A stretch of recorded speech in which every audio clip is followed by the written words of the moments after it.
because we talk about gut feeling, intuition. People think that is something magic. No, no, no. It's an algorithm. It's more powerful than Google. So intuition is a system that is collecting information or gathering information. And in one moment, when we have a question or challenge or something to solve, the system will try to find the answer. So it's the same like putting the question to Google, In one moment, like out of the blue, you have a response. No, it's not out of the blue. There is a process behind, but there is a process that we are not aware of. In many languages, in English, in Spanish, they sleep on it, sleep on it. I mean, okay, you know how to solve whatever. So sleep on it, and then tomorrow morning you will see and you will have the response. It sounds magic. No, now we know how that works. When we sleep, the main part of the brain that is sleeping is the prefrontal cortex, the Russian. But the rest keeps working like crazy.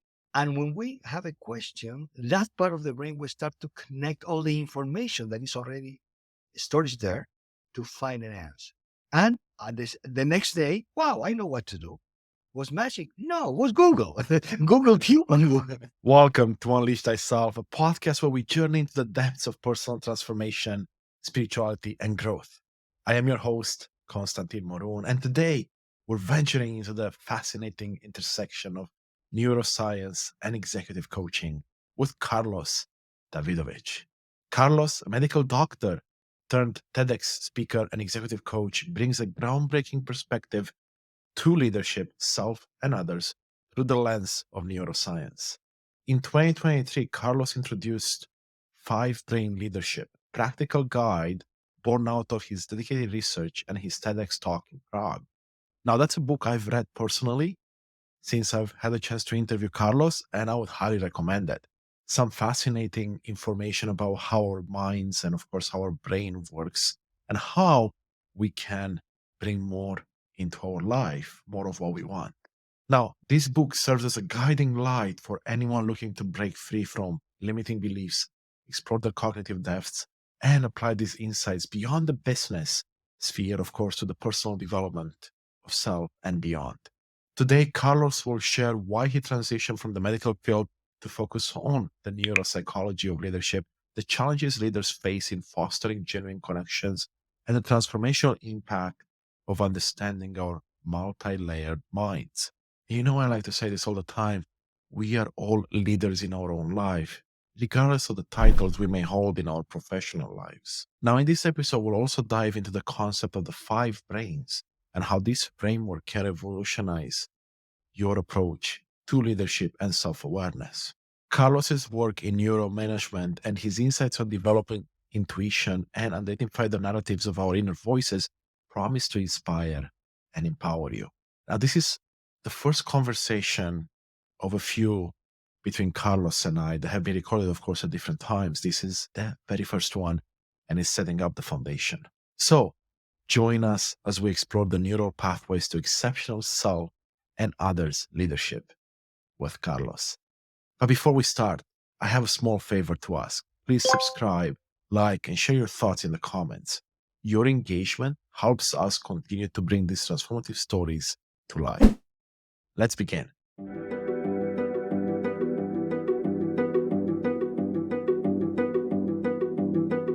Welcome, everyone. Welcome, Carlos. It's such a pleasure to have you with us. I cannot wait to have a beautiful conversation on neuropsychology, and we'll see what else our minds take us today.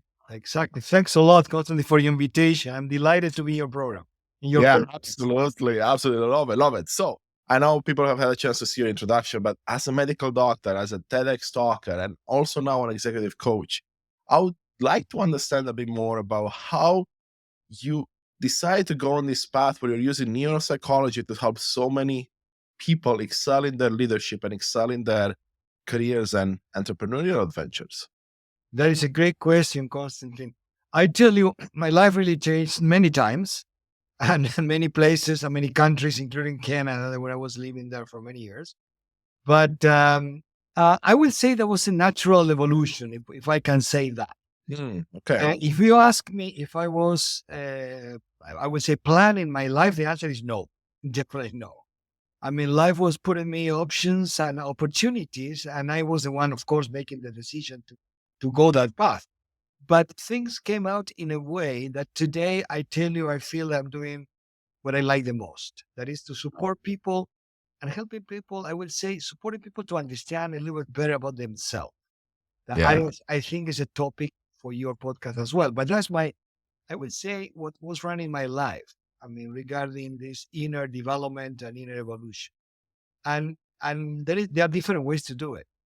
In my case, I mean, dealing with people normally in companies, organizations, we think that people will not go to that place of inner development. It's not true. Everybody wants. If you find the right button to touch in that moment.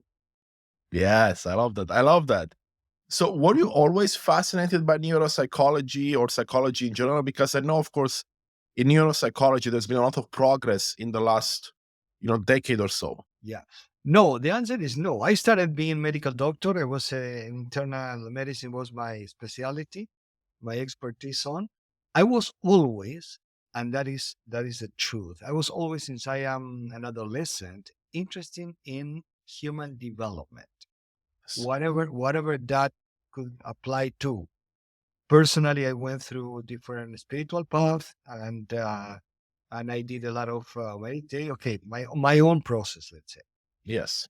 And later in my life, then, okay, the main interest that I have today in, let's call it neuropsychology, is because I see, based on the information that is coming from research and science, that those two paths that were always running in parallel, they are already connected and they are, I would say, joining each other. Makes sense what I'm saying? Yeah. Yeah. So, like, so to recap really quick, it's spirituality and neuroscience are coming closer and closer than Absolutely. ever And before. neuroscience is just, I would say, I don't like to use the word explain, but it's giving more information about what we used to call spirituality. But in the end, it's, they are connected. I would say very Yes. well connected. I love that. And, as you know, this podcast is focusing on spirituality a lot. And Yeah. I agree with you. I have a science background. So when the science comes in, I call it validation in a way, right? Validating what we already believe to be true, which is spiritual beliefs. It's amazing because all of a sudden now, not only do you have your own internal validation at times, but now you can bring more people along that don't necessarily want to believe in what's called the woo stuff, but more on the science aspect of it. Absolutely. It's Yeah. I will use the analogy that is another doorway to get to the Yeah. same place. Yes, I love that. I love that, And Carlos. I'm very respectful about people's stories. I mean, where they come from. And some of them they can openly talk about spirituality, but many of them, they there is some kind of resistance to this touchy feely stuff. That's the way they say. And Yeah. what I get a chance to, I would say, to be a translator, I mean, to translate all this spirituality in technical maybe words and bring science there. But in the end, we are talking about the same. That's I light love that. out. Yeah, yeah, I love that. So let me ask you this: how has your own spirituality impacted your work as a doctor earlier on in your career when there was not as much science to back it up, and yet you're a science man being a medical doctor? Uh, I first was interested in spirituality than in medicine. That's the truth. Then because I Ah, was 18 years old, 17 years old, I had certain, I would say, awkward experiences okay. myself. And then I got into this realm and then I studied medicine. So I will say in this way, the components of my lens were always painted by the spirituality concept. And that was the way when I was treating patients, and I did it for 20 years. So it's a way to listen from a different place inside. Of course, there are technical things in medicine that you need to be aware of, but that is not enough. I mean, when I was trying to train myself little by little, is to listen in the way that I was able to read between the lines what the patient was really telling me. And now Mhm. I'm doing the same with people in business. What they really want. Make sense? Exactly. Yeah, absolutely. I love that. And there's always such a connection between all things, much more than we realize, right? Everything is connected. Absolutely.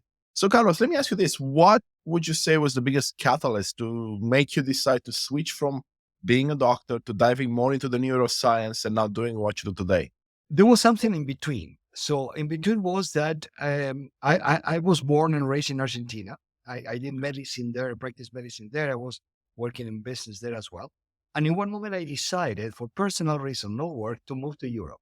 When I came to Europe, the truth is, I was not able to practice medicine, all the Mm. papers and whatever. And I was not able also to go to farm. I was working in pharmaceutical, in biotechnology. So I had to reinvent it myself. That was the way my life was evolving. Long story short, I got connected with a company that was working on leadership development. So there was a fantastic program that for them was just to develop leaders. And for me, was the way to develop people, because Mm. the program was done by a Swiss guy. It was amazing. And the content was so much connected with what I knew about spirituality that I fell in love. And I started delivering this program to companies. And in one moment, I realized there was one organization in the United States connecting neuroscience with organization and business. And I thought in that moment, I'm bilingual in medicine and in business. I said, why not to bridge those two worlds as well? So I started with them at the beginning, but then I didn't agree with the way they were doing it. So I started walking my own path. And my work, so in another word, I ended bringing neuroscience to organization and business because I found out there was the best key to open doors in people's heart. Mm. I love that. I love that so But much. you don't need to tell them. That's the good thing. That you don't need to say that. You need to say, okay, we are just opening your mind, or you are increasing your self-awareness. I mean, there are many ways to say exactly the same. Ah, I love But that. in the end, is to raise that level of understanding about yourself and how you can behave or connect in a better way with other people. Because leadership is about connection and communication. Yes, agreed. And I mean, I've had the pleasure to have amazing leaders in my life, and I've had leaders that could learn a thing or two about how to be compassionate, empathic, how to have that connection, how to communicate both ways, right? Actually, listening to people and then communicating themselves. So that's very, very valuable. So I wonder, what would you say the biggest challenge leaders these days face when it comes to exactly what you said, connecting, communicating, leading from the heart? In my experience with leaders, and I was already. Hey, it's Konstantin here, and I want to take a brief moment to truly thank you for being a part of this incredible journey of transformation. You are the reason we are creating this content. I see you and I appreciate you. Your support truly means the world to me. I want to ask you for a small favor. I'd love for you to join our mission by hitting like, subscribe, or leaving a thoughtful comment or review. Your engagement helps others discover these insights, and together we can continue to unlock the power of authenticity and personal transformation. And if you want to reach out directly to me, send me an email at konstantin@unleashthyself.com. I value any and all feedback. Thank you for being a part of this movement. Now, back to the episode. I don't know, working with hundreds of leaders in coaching and giving my talks, and I know this the area. The big challenge is to finally accept that they are a lot more than a budget to reach. To really understand leaders that I met many leaders that they really understood the human side. And you know that in business, they call soft skills whatever is connected with leadership and this stuff. And that for me is absolutely wrong. That is the hard skills are the one connected to know who you are and what is the best way to do your job. So if everything will be, I would say, will be concentrated in technical knowledge. So it's very easy. You go to study to the best university and that's it. It doesn't work in that. Mhm. Top people from top university, not necessarily that means to be a good leader at all. Another misconception is that leadership is just by the way. In one moment you were an individual contributor, and in one moment you had a team in charge. And then, okay, now you're a leader. Most of the companies, they don't care about training people to become a leader. And from, I mean, it's a benefit for me because then they see that they're failing. So then they need to call coaches and they need to call some kind of leadership training. But the key mistake is to the wrong belief that being a leader, there are two potential wrong beliefs. That being a leader is just by the way, so you can do it just because you are good technically in what you're doing, or that is something that you inherit from the moment you are born. That's totally wrong. Yeah. To become a leader, and that's the way I challenge, or I'm more provocative with my client. I say, you know that you have two jobs. Maybe you get paid for one, but you have two. So you are the technical guy on this and that, and also you're a leader, but it's a different profession. Because, and then people is so fascinated constantly because higher in the organization, then they better understand this concept because they went already through so many mistakes and so many conflicts that they understand, gosh, I need to really know how to connect with people to be able to get results, to be more productive, and again and again. So what I'm trying to say is the big challenge for leaders is to finally accept that being technically excellent is not enough. I love that. And I've seen so many examples of it in my life. And I can even say I was at fault of that earlier in my career too. Well, like you said, I thought that by just being good enough and doing my work, then I deserve to be a leader and I can be a leader. And, I was in those situations. And then it's like, oh, you need to learn a new way of being, a new way of collaborating, understanding people and connecting. But then I realized this as well. And I'm curious to see your take. I also realized that had I started a bit earlier to work on those leadership skills, leading by example, as a single contributor, right? Like as an independent contributor, not a manager of sorts or leader, it would make the path so much easier for everyone. And of course, for me as well. So I'm curious to see what your take is on people taking leadership courses or building their leadership before they even have any leadership role or before they even want to be one. Because some people don't even want to be leaders. And they don't need to. What you bring to my mind is a different concept. Are we talking about leaders that they are officially leading people, or we are talking about the leadership concept as a mindset? Yeah, the second one, right? Because it's like Two being different leader in your own life without having a fancy title or budget Exactly. or money. Today, and not having the title. That's what I mean. There are books about being a leader without a title. I don't remember Yeah. exactly the author right now. Today, I'm coaching people from WHO, from the World Health Organization. This person, she's in charge of 44 countries regarding her topic. Doesn't matter. But Yeah. she doesn't have one person in charge. None. Ah, So, and she used to have. And she said, well, I'm not a leader. Now. Don't wait, stop, time out. I said, sorry, you are dealing with 44 countries. So that means people from different culture. You must be a leader to be efficient. And even though you have the best challenge ever, because you can be a leader without having the title, without the power, let's say, given by somebody that you are a leader. That is really what the leaders are about. And yeah. you can see it in different, group of people. You see this person, this man, this woman, doesn't matter. I mean, those are leaders, but in the way they behave, they don't need to have the title. Make sense? Absolutely, 100%. That's what I see in my life as well, right? Like you see people without a title, without any responsibility, take ownership of their own life, and then of course Exactly. it feeds into them being able to lead others just by example, just by doing the things and Yeah. being a shining light. So I love that, absolutely, 100%. So let me ask you this: where does neuroscience comes into this? Like, do you bring it into your conversations with people, or is it just more the engine behind everything that you do and methodologies and approaches? All of the above. To be honest, because I define myself, the word I use is neuromanagement because it doesn't exist other word, but it's a way to connect neuroscience with business. Yeah, Being an expert, because I consider myself an expert in neuromanagement, that is, I would say, an introductory way to start the conversation. And people say, okay, okay, okay. So we are not talking about psychology, we are talking about science. That is the best way to start the conversation. So, first is a fantastic doorway. Let's use the same word that before doorway to get the conversation ongoing. That is one thing. The second part is that I listen from that lens.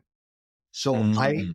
when the person say, because I have this problem, the conflict A, B, or C in the team, blah, blah, blah, I start saying, okay, that situation was led by this part of your brain. And if you do this and this and this, then you can move to the more productive side and to get a good result. And people love to understand this. By the way, I'm just not building this up. This is how the brain works. I use I didn't invent a thing. I mean, I'm just connecting dots. That's my only credit, connecting dots. And as you know, in my book, I mean, Five Brain Leadership, it's a provocative title, let's say, to talk about the different parts of ourselves. Yeah. I call it the internal team. So we have an internal team of different components. We have many voices inside. You know what? That one that can that is holding us back, one that's pushing us forward, the one that is reacting all the time to whatever the other was saying, the one that can really analyze. We have positive emotions, negative emotions. There's a lot of components. And then in my work, I said, okay, let's talk about your internal team first. If you are able to identify the narrative and to, I will say, manage that team, then we can go outside because you will find the same challenges outside. I love that so much, Carlos. Wow, that's beautiful, right? Managing your own team before you can manage any other team. I love that because one thing I've come to realize on my path in my professional life, my personal life, and my spiritual life as well is that I've been stuck trying to change people all my life or influence people all my life. And then I realized that the only person I can really change and influence is myself. And when I do that, then everything else will fall into place so much more easily. And Absolutely. that was a big, big light bulb moment for me years ago. And I'm sure, Constantine, that you found out also that at the moment you are, let's call it metaphorically, whatever, let's call it this inner balance, inner place, whatever that means. You put them in there, I don't care. At the moment you are here, that you are really in that moment, you don't need to tell anyone. They see it, they know it, they perceive it. Makes sense? As they feel it, right? It's almost like No, a no, no. feeling. And I'm sorry. I don't want Yeah. to talk. I mean, about if you want, I don't want to talk about energy because people start running away. No, but let's talk about but it's energy that you send. At the moment you see somebody really calm, that everyone can feel it. At the moment you see somebody very anxious, everyone can feel it. So at the moment I can, and let's not be, I don't want to say something is wrong. It's not to be all the time in a balanced state because this is not human. Okay. So we cannot be on 100% of the time. That doesn't exist. This is like the pendulum effect. So Yeah. it's not. And what is what I define as spirituality is the ability to realize when you're out of the middle, the pendulum is moving too much, and then you can go back to the middle. And then it's going to happen again. And then you need to be aware and be back on the middle. Makes sense what I'm saying? Yeah, That is the absolutely. work. That is what I call spiritual development. Yeah. I love that. I love that, Carlos, so, so much. So before we jump into the five brain leadership and discuss those areas of the brain and our internal team, I was curious if you can give us an example or some science that's fascinating that people don't realize and it's like has a big impact on our life. And it's like, wow, once you understand that, so many more doors open up. Okay. Okay. I like to explain. There are many. Okay. There are several. I will take one now that came to my mind at the moment that you were talking. There is something happening in our brain that people don't know. The center of empathy and the center of analytical thinking, they compete with each other. They cannot be activated at the same time. If you are too empathetic, you cannot make rational analysis. If you are too rational, you cannot be so much empathetic. So, but we need both. And even though, let's not talk about leaders, let's talk about myself in the coaching practice. And of course, coach has to be empathetic and psychologist has to be, yes and no. I say it in a funny way constantly. I say empathy is overrated. Rated. But I say, of course, we need to be empathetic, but we need to understand in one moment that we need to stop being empathetic because you need to start analyzing what's going on. If I am too empathetic with my clients, the result will be I will be crying with them all the time and accepting whatever situation, not helping them. In business and organization and leadership, it's exactly the same. The excellent or the good leader is the one who knows how to balance those, how to activate the empathy when they need to connect with people to bring them on board. And in one moment, they need to do all the rational analysis. So stop this one and activate the other one, because this is the one that will organize, you see the vision, how to make things happen. That is a practical thing that people love it to understand, because that happens to us all the time. And some Yeah. people say, no, I need to be 100% analytical. No, I mean, first of all, you can, but, but, but this is not the most, it's a useful word to behave as a leader. Why I need to be empathetic all the time. It's also wrong. This is the balance, because that's the way how it works in the brain. Yeah.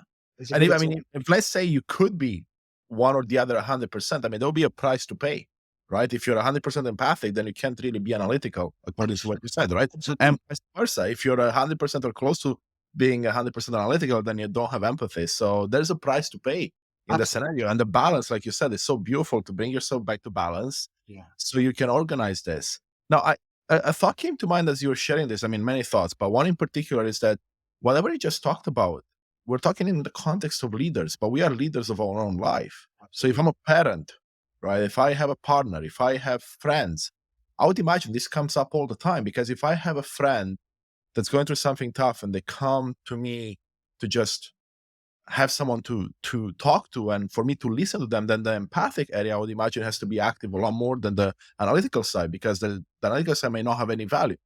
But if it's my child going through something tough and they want a bit of guidance, they want a bit of leadership, then both sides would want to play at some part, I would imagine. Absolutely. Yeah. But that is a fantastic example, because I mean, our family, our kids is the things that we care the most in general. But if we are not able to stop that empathy and to start really being, let's say, use the rational brain and then to teach and to educate our kids, we are really not doing a favor to our kids in any sense. So the point is, exactly, even as a parent, you need to know how to balance both of them. So let's talk about how does one stop using one and moving to the other one? Because I would imagine there might be either exercises or there are ways to move yourself from one or activate one versus activating the other. The word that comes to my mind is common sense.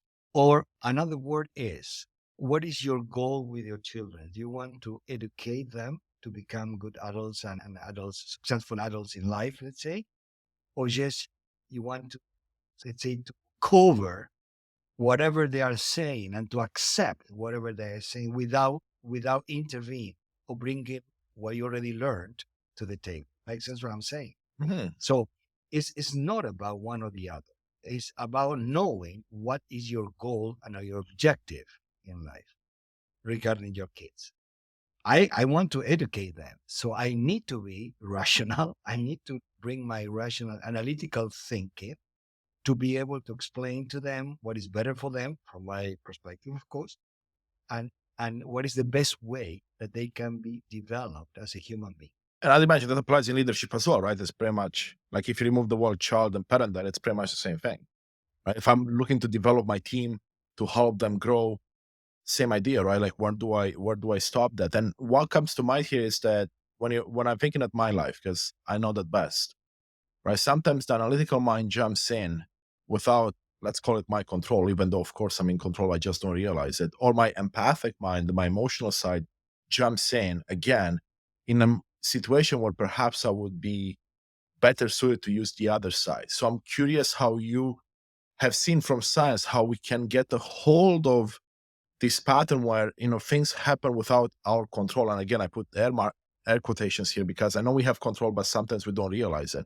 So how do we find that balance? What is exactly the question? What the question goes to? So the question is more like, how do we catch ourselves to bring ourselves? So let's say I'm not realizing that I'm using my empathic brain more than I'm using my analytical side in a situation, be it at work, be it at home, doesn't matter where, or vice versa, where I'm being too analytical and I'm not being empathic enough.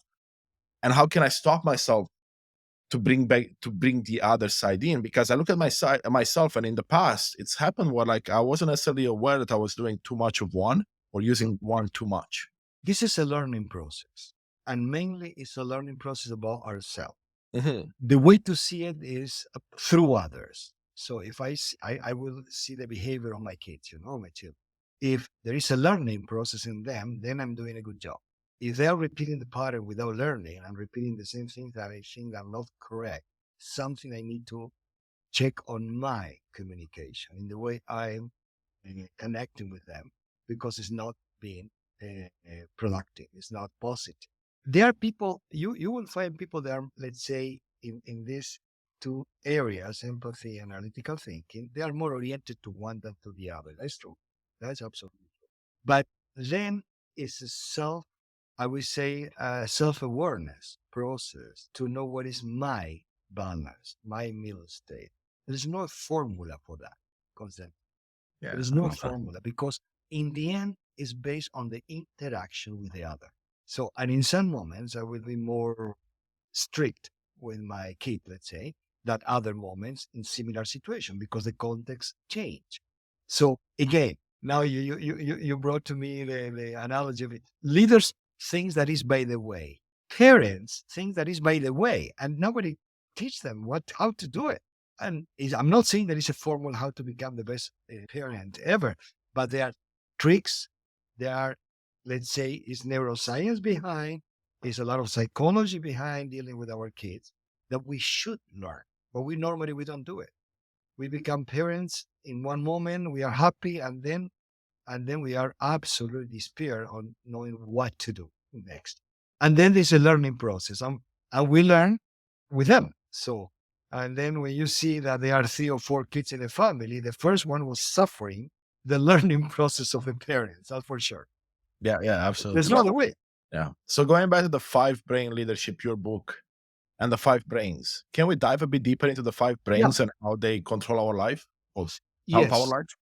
life? I want to clarify something. Today, there you will find different people with different understanding of the brain. This is my framework that helps to understand better those inner characters that we have.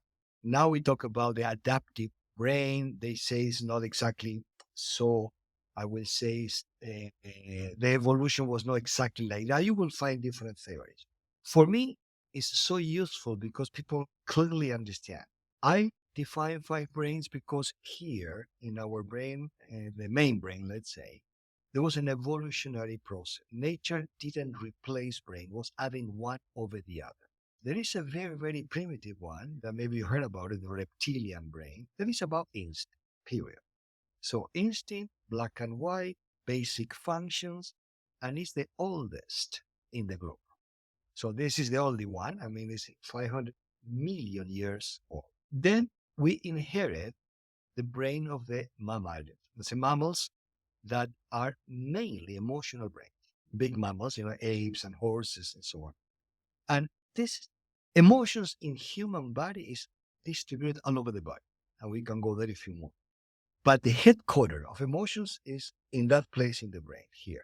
And they are positive emotions, they are negative emotions. So, but it's a more, I will say, evolutionary process inside our brain. It's old, also 200 million years old, but not as old as the reptilian. And the newbie in the block is the rational brain, the one that is here in the prefrontal cortex. Now it's interesting. Now we are finding out that many animals, of course, they have this kind of a rational brain, but not so much developed as in the human brain. What is important to know? Then, sorry, those are three. The fourth is that we have neurons in our heart. So our heart has neurons and is very, very connected. There are a lot of research on that with emotional changes and psychological issues. So people that went through intervention of the heart, the heart attack, or whatever things that were affecting physically the heart, there is a higher incidence of psychological issues. And the number five is our gut brain that lately became very, very popular. And we have a whole brain system there that is quite powerful and quite connecting and managing the system, the whole system. I mean, by our gut. So gut feeling is not just urban legend, let's say. It looks like now has a scientific support. And even though one substance called serotonin is one of the neurotransmitter, doesn't matter the technicality, but it's the one connected with our. So serotonin high, you feel okay, you feel great, even though they talk about happiness and serotonin. We thought in medicine that was produced here. 95% is produced in our gut. And Oh, that is one of the reasons that our gut or digestive system is so connected with our mood. So when one is not working well, of course, we don't feel okay and all the stuff that we already know. And there are many diseases, or gut diseases, that are so much connected with our psychology that is really, I mean, it's really surprising, by the way. So this is the framework I work with the five brain. If we define our internal team, so we are talking about instinct, we are talking about emotions, positive, negative emotions. We are talking about rationality. We are talking about intuition. There's another component that is on the edge, let's say, of the touchy-feely concepts and science. And again, going back to your first question, I love to explain intuition based on AI because we talk about gut feeling, intuition. People think that is something magic. No, no, no. It's an algorithm. It's more powerful than Google. So intuition is a system that is collecting information or gathering information. And in one moment, when we have a question or challenge or something to solve, the system will try to find the answer. So it's the same like putting the question to Google, you know. In one moment, like out of the blue, you have a response. No, it's not out of the blue. There is a process behind. But there is a process that we are not aware of.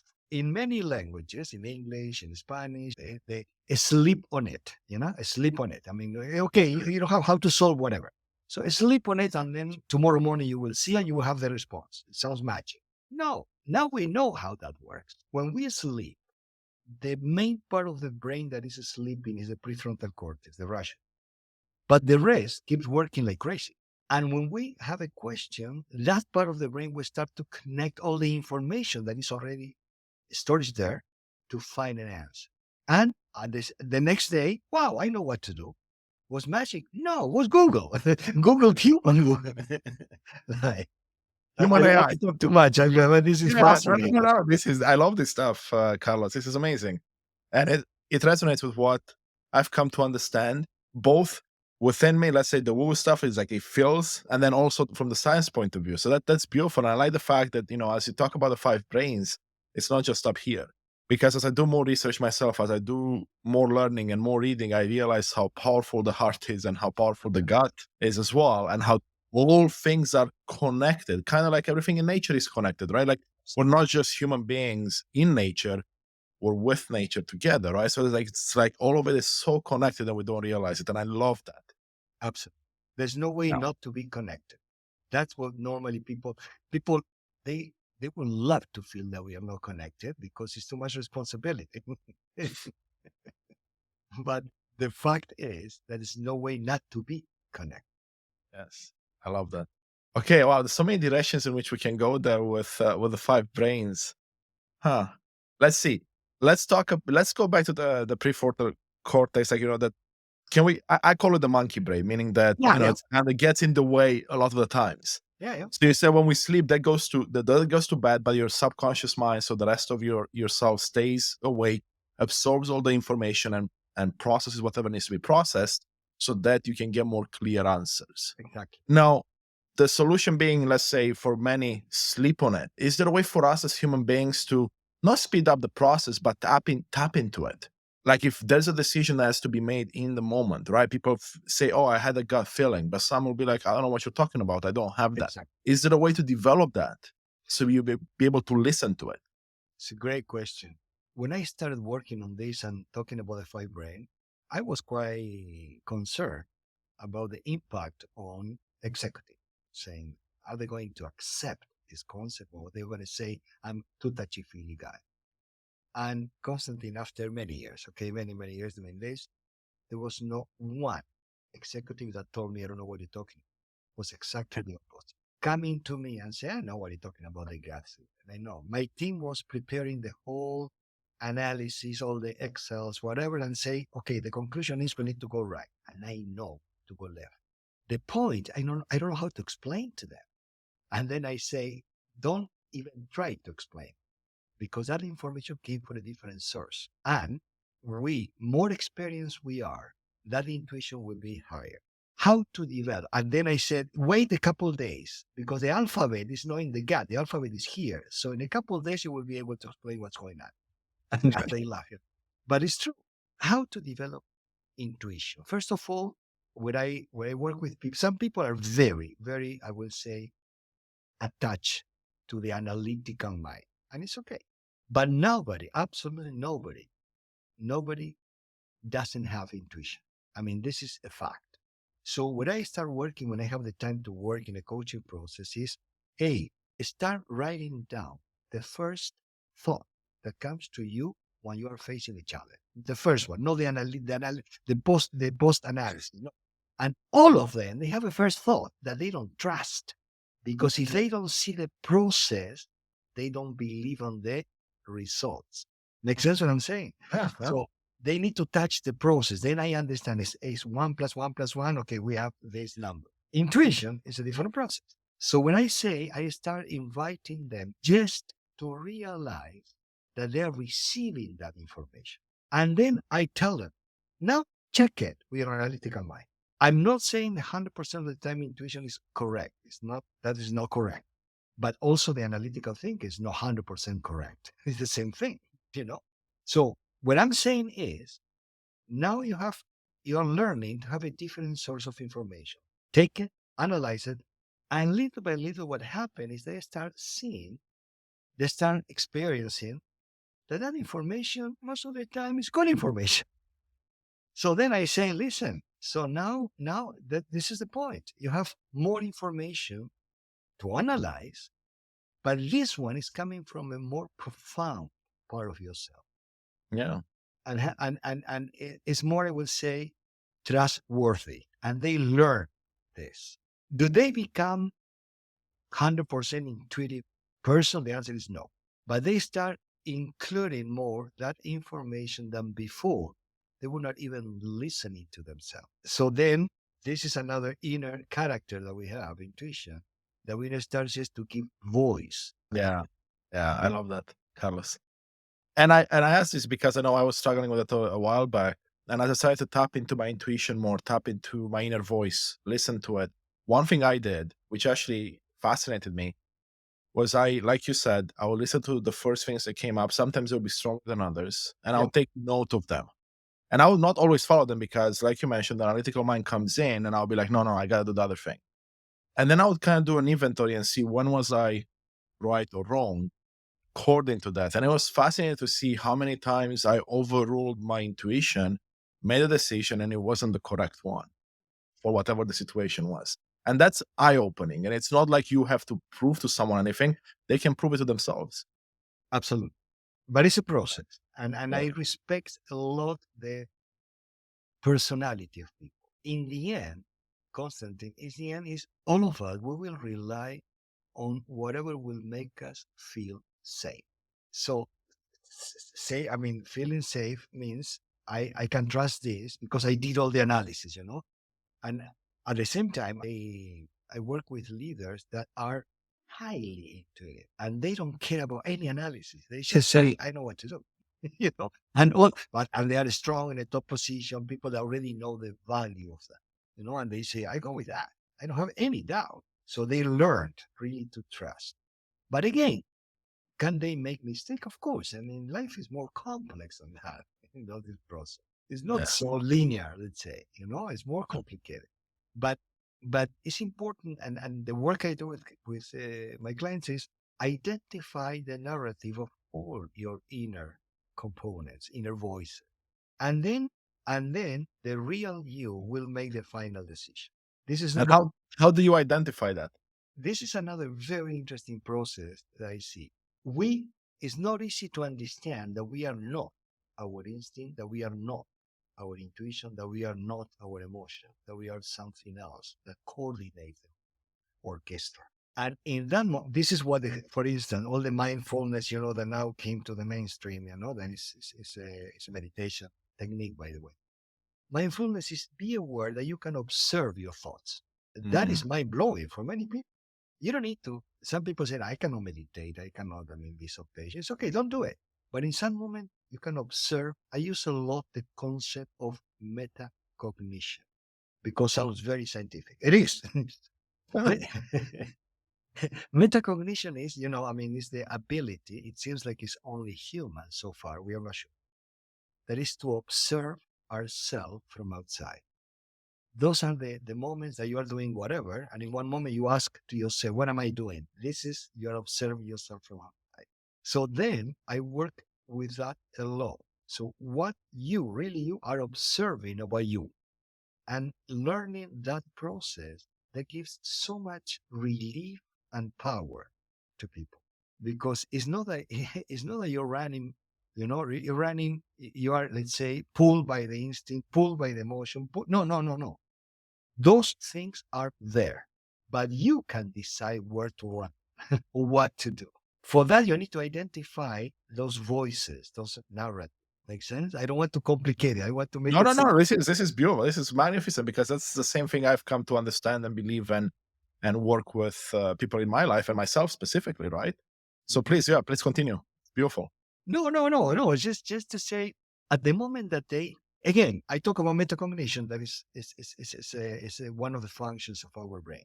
So we can observe ourselves from outside. And then I do different exercise with them. Sometimes he says, okay, tell me what are you thinking? So describe your thoughts, and describe now your thoughts from a third person. So you are John. Okay, it's not John thinking. Tell me what John is thinking. Another technique, for instance, when some people are more emotional, let's say, or they cannot control their anger or whatever, and we start practicing about, okay, in one moment you explode and you really can be aggressive or whatever. Now, let's stop there. Is 100% of you is a part of you. So then we start with a technique that is to refer yourself. Part of me is very angry. It sounds simple. It sounds silly, but you cannot imagine the impact. I'm feeling awful. I don't want to talk to people because I would be, but it's one part of me. I still am not in control. Makes sense what I'm saying? So when they start identifying that we have all those components and they take control many times, then something happened that you see it in their eyes. And in that moment, you say, wow, that means that I can do something. Exactly. You can do something. Yeah. So let me see if I understand this correctly, right? Because most of us say, I am angry, I am sad, I am happy. But reality is that that's a part of us that feels the way that overrules all the other parts. That's it. If you identify with the part and say, you know what, actually, part of me feels really hurt right now because you're not seeing me, whatever the case. Yeah. Because you're isolated, that means you can tap into it and see not only why, but maybe perhaps how to handle it better. Bingo. Wow, that's powerful. I never thought of it that way. And more you do this, you start gaining control. I will say positive control. Yeah, because if you say, "Oh, I am angry," there's nothing to control because you're yourself, right? You Exactly. feel it as just one entity. But if you say, "Oh, part of me is angry," it's almost like, let's actually take it. Another analogy comes to me right now is, let's say I'm a leader. I have 5 people on my team. I could say my team is angry, or I could be like, no, no, no, John is actually angry, which has an effect on all the other parts of the business. That's it. Yeah, yeah, that's beautiful. I love that. That's it. And I tell you, people start saying, wow, now I can control this stuff. Yes, of course you can. It takes time, but you can. Yeah. We need to work on some nuances, because some people that are very aggressive, they enjoy being aggressive because they feel powerful, because the rest of the people, they will shut up, they will not respond, they will not try to overrule, whatever. Then we need to analyze with which of this inner character you identify the most. It's exactly like to have a team. And we like more John or we like less Mary. You know what I mean? I mean, it's the same game. So how many internal team members do we have? Or is it different for everyone? No, they are basic. They are basic ones. The basic one is that represents instinct, the one that is black and white. For instance, one rule of the instinct is a zero-sum game. I win or I lose. There's no gray area. There's no win-win for the reptilian brain. And remember, long time ago, why kill or I get killed, so there's no choice. Yeah. There is the instinct, there is a character that represent emotions that could be positive, could be negative. There is a rational one. Those are the three basic ones, let's say, and intuition. Then each of them can have different, I will say, personalities. I It's a funny thing, but I became quite an expert coaching bullies, people that really their instinctual side is very powerful, and they learn to keep that state because they learn that they are protected. It's a defense mechanism. Yeah, Bullies attack because then nobody will attack them back. You know what I mean? makes sense. So it's very simple. So until the moment that they start understanding that that's not the most productive state of mind, and that is my work as a coach to prove to them that that was useful to them until today. But if they really want to move to the next level, that is not enough. And then we need to try to bring the other characters, and they need to start to recognize the other characters. Yeah, I love that, Carlos. I love it. Yeah, it's almost like as you're talking, I just imagine you have like, and I think this is I want to say in traditional belief, perhaps indigenous belief, where you have wolves inside of you. They talk about two wolves, right? Which one do you feed? This one I can see, you have 5 or 4 wolves you talked about. It's like, which one have you fed all your life? If you fed one more than the others, of course, it's going to be bigger. It's going to take time to get there. Absolutely. And yeah, this is fascinating. So we'll do this, Carlos. We'll end this as part 1. And I want to thank you for your time. And before I let you go, is there anything else that's top of mind that we haven't covered? You wanna tell the audience at the end? No, I love our conversation, Constantine, because your questions were great. So let's move forward with this because there's a lot of things to say, to be honest. Yes. There's a lot of more things to say. But if you ask me to a summary in one word, one sentence is start listening all those different narratives inside of you. And then little by little, very easy to identify who is talking. And then make your rational decision or your common sense, which one do you want that will lead the conversation? Because that's the way you will express, that's the way you will present yourself to the rest of you. Amazing stuff, Carlos. I mean, personally, I could talk to you all day because this fascinates me. So I want to thank you so much for your time, for your wisdom, My pleasure. everything. Thank My you. really pleasure. And Constantine, we can do part 2 if you want. It's up to you. We'll do, absolutely. Thank you so much for joining us on this exploration of personal transformation. Your presence and engagement are at the heart of what we do, and I sincerely appreciate you, your time, and thirst for knowledge, inspiration, and empowerment. Please consider showing your support by hitting like, subscribe, leaving a comment, or writing a review. Your engagement not only fuels our mission, but also helps others discover these insights. For more daily guidance on personal transformation across the mental, emotional, spiritual, and physical realms, be sure to visit our website at unleashthyself.com. You can also find us on Instagram at Unleash Thyself Today, TikTok and YouTube at Unleash Thyself, and there we post daily content designed to inspire and empower you on your journey. If you have any specific thoughts, questions, or feedback, I truly value your input. Or if you'd like to have a conversation with me or work with me, please feel free to email me directly at constantine@unleashthyself.com. I would love to hear from you. Together, we're building a community united in authenticity and purpose. Once again, thank you for being a part of this movement. Until next time, continue to embrace your true self and live a life on purpose with purpose. See you in the next episode.